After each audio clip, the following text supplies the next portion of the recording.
Saludos y bienvenidos a la penúltima lectura de este libro que empezó creyendo que sería algo aburrido por tratarse de un registro burocrático, pero que poco a poco no diré que nos haya divertido, pero sí sorprendido, sobre todo en lo macabro. Iniciamos pues el último sprint con números.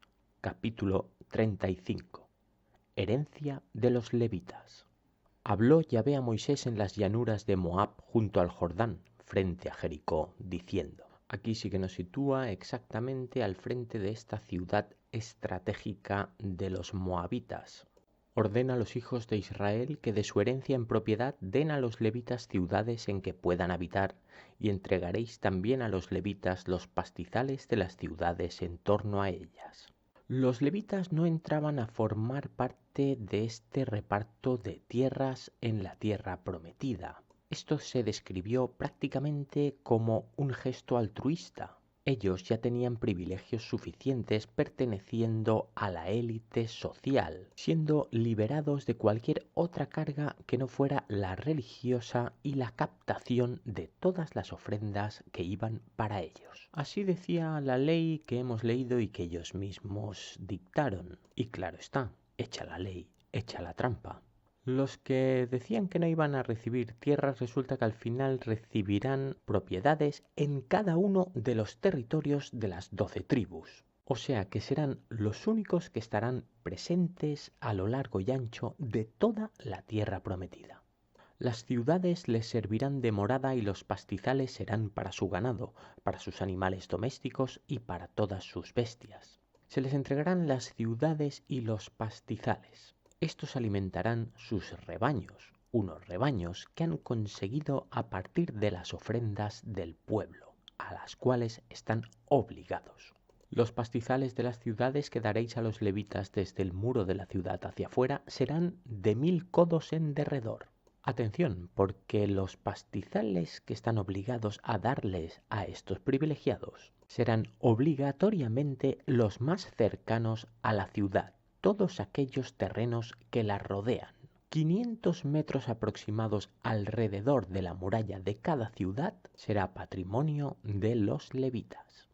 Mediréis 2000 codos fuera de la ciudad por el límite oriental, 2000 codos por el límite sur, 2000 codos por el límite occidental y 2000 codos por la parte norte, quedando la ciudad en el centro. Esto será de ellos como pastizales para las ciudades. Si el versículo anterior nos decía 1000 codos desde el muro, justo el siguiente, acaba de duplicar esta distancia. Todavía no nos ha dicho si las ciudades donadas a los levitas las eligen cada tribu. Seguramente lo hará en algún versículo de los que sigue. De momento, de cada una que se les dé, un perímetro de 1 kilómetro de ancho serán tierras privilegiadas. De las ciudades que habéis de dar a los levitas, 6 ciudades serán de refugio, las cuales daréis para que se refugie allá el homicida, y además de ellas daréis 42 ciudades. Ahí lo tenéis, 42 ciudades repartidas a lo largo de todo el territorio de la tierra prometida. Y 6 más, en total 48. Estas 6 últimas parece que se convertirán en una especie de capital, un punto de refugio para aquellos que sean perseguidos por homicidio. Dentro de ellas incluso estos estarán a salvo. Todas las ciudades que daréis a los levitas serán 48 junto con sus pastizales. Las matemáticas divinas son infalibles y las nuestras, a su imagen y semejanza, a este nivel también. Las ciudades que daréis provendrán de la propiedad de los hijos de Israel. Del que tiene mucho tomaréis mucho, y del que tiene poco tomaréis poco. Cada uno cederá de sus ciudades para los levitas en proporción de la propiedad que haya heredado. Esto, igual que dije en el reparto de tierras, me trae sin cuidado quien acabe dando más o menos. Al final, estos privilegiados que ganaron su privilegio a cuchillo y así lo mantendrán para toda la eternidad, serán compensados con 48 ciudades y sus mejores terrenos. Ciudades de refugio. Luego Yahvé habló a Moisés diciendo, ya no sabemos ni quién ni a quién le habla Yahvé o quien sea en realidad. Lo que sí sabemos es que esta fórmula sirve para que esta ley sea firme y jamás modificada. Únicamente un Dios podría hacerlo y solo existe uno, quien la escribe. Habla a los hijos de Israel y diles: cuando hayáis pasado el Jordán hacia la tierra de Canaán, cosa que debería suceder relativamente pronto, ya que por lo que nos decía en el primer versículo están muy próximos a la ribera oriental de este río, os escogeréis ciudades que serán para vosotros ciudades de asilo, a donde pueda refugiarse el homicida que mate a alguno sin intención. Ya tenemos quién será el que elija esas ciudades. Evidentemente no podía ser otro. Ellos mismos, los privilegiados. Por tanto, elegirán lo mejor de lo mejor. Tales ciudades os servirán de refugio frente al vengador, y así el homicida no morirá antes de presentarse a juicio ante la asamblea. Estas ciudades refugio servirán para confirmar el poder de los jueces. Solo ellos tienen la potestad de sentenciar, porque solo ellos representan al único que en realidad puede hacerlo, Yahvé, Dios. El vengador que se deje llevar por su ira y consiga matar a aquel que desea, deberá morir, como dicta la ley que leímos. Así pues, de las ciudades que daréis tendréis 6 ciudades de refugio. Este versículo convierte el donativo de las ciudades en algo positivo para el pueblo de Israel. Es algo que les conviene, es algo que dota de misericordia a este Dios. Estableceréis 3 ciudades a este lado del Jordán y otras 3 ciudades en la tierra de Canaán, las cuales serán ciudades de refugio. 3 ciudades estarán fuera de la tierra prometida, seguramente en aquellos territorios donde se quedaron las 3 tribus que rechazaron su parte a cambio de quedarse a este otro lado. Su decisión no les librará de quedar para siempre bajo el yugo de Yahvé. Estas 6 ciudades serán para refugio a los hijos de Israel, al extranjero y al que resida entre vosotros, para que allá se refugie todo el que mate a otro sin intención. El refugio es sagrado y lo es para todos, sin excepción. ¿Por qué? Porque esto suma, y el factor de esta suma es lo que más le interesa a Yahvé. Homicidas agradecidos.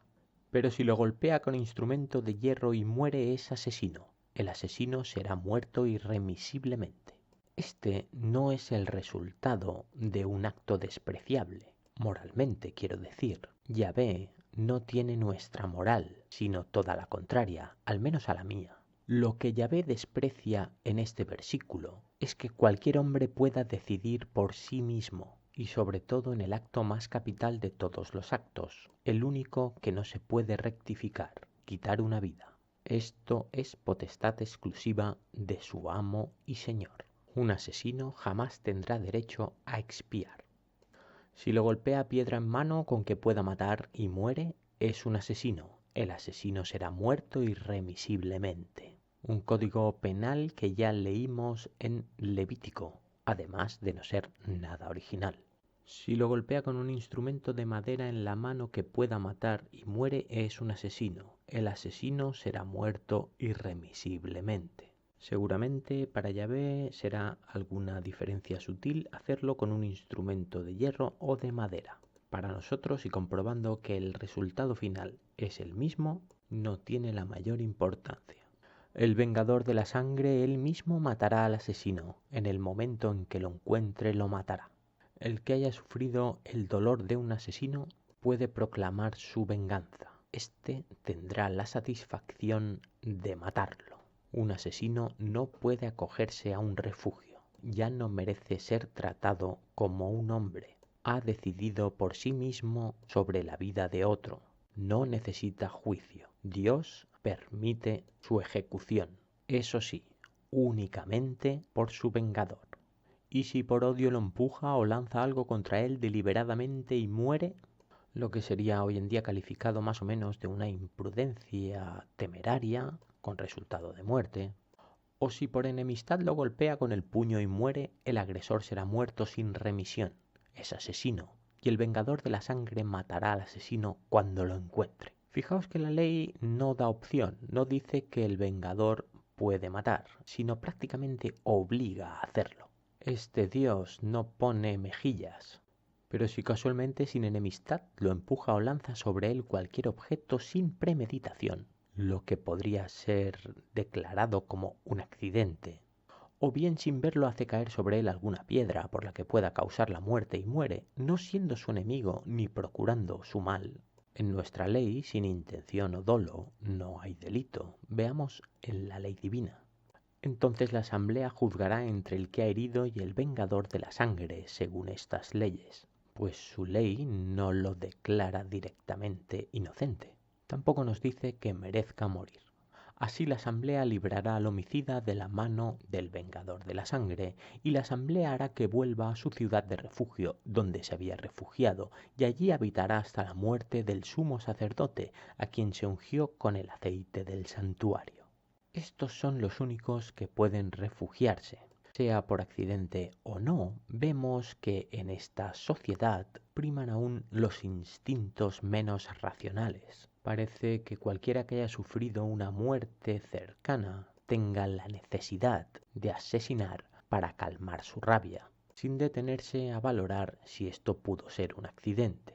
En estos casos, para proteger a este homicida involuntario, solo le queda una opción: servir para siempre a los sacerdotes de la ciudad refugio en la que pueda acogerse. Pero si el homicida sale fuera del límite de su ciudad de refugio a donde se había refugiado, ¿qué quiere decir? Que si el homicida abandona aquel territorio sagrado que nadie puede mancillar, y el vengador de la sangre lo encuentra fuera del límite de su ciudad de refugio, y el vengador de la sangre mata al homicida, no será culpable de sangre. Lo he dicho anteriormente, a Dios no le preocupa nuestra moral actual. Prácticamente protege con orgullo la facilidad con la que los suyos son capaces de matar.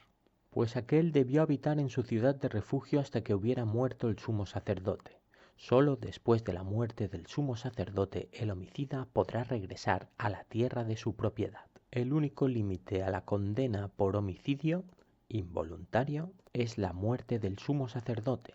Entiendo que cuando esto sucede, todos los convictos que sirven en estas ciudades de refugio quedan indultados, con lo que sus vengadores deberán renunciar a su causa. De no hacerlo, ellos mismos serán tratados como asesinos. Ley sobre los testigos y sobre el rescate. Estas cosas os serán por estatuto de juicio en vuestras generaciones venideras, en todos vuestros asentamientos. Esta ley, como toda ley, como todo dictado de Dios, es de obligado cumplimiento por todos y para siempre. Cualquiera que mate a alguno por el testimonio de testigo se hará morir al homicida, pero el testimonio de un solo testigo no bastará para que una persona muera. Se necesita más de un testigo para poder acusar a alguien. Esta parece ser una medida de protección muy eficaz. No aceptaréis rescate por la vida del homicida porque es culpable de muerte, será muerto irremisiblemente. Así lo entendimos y así nos lo aclara. No aceptaréis rescate del que habiéndose aislado en su ciudad de refugio vuelve para habitar en su tierra antes de la muerte del sacerdote. Este ha incumplido de todos modos una ley o reglamento divino. Su obligación, según esta, era cumplir al servicio de las ciudades refugio, a los sacerdotes que en ella habitan. No profanaréis la tierra en la cual estáis, porque la sangre profana la tierra, y la tierra no será expiada de la sangre que fue derramada en ella, excepto por la sangre del que la derramó. Este largo versículo, en este capítulo, es bastante más complejo de interpretar que los anteriores. ¿Qué significa esto? Yo entiendo que la tierra que señala es la tierra prometida, su tierra, la tierra donde habita su pueblo esclavo. Estos son los suyos, son sus vidas, las únicas que le importan. ¿Qué sucede con la vida de los que viven más allá de los límites de las tierras prometidas? Pues da la terrible sensación de que éstas no le importan en absoluto.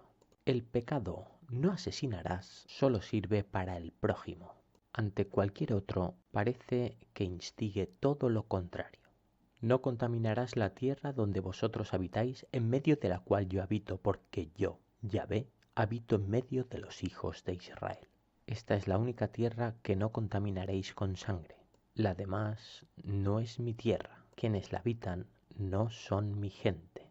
Yo, Yahvé, no soy el Dios de todos. Es curioso que donde debería sentir desprotección, cada vez siento más alivio. Nos encontramos para despedirnos en el capítulo final. Un saludo.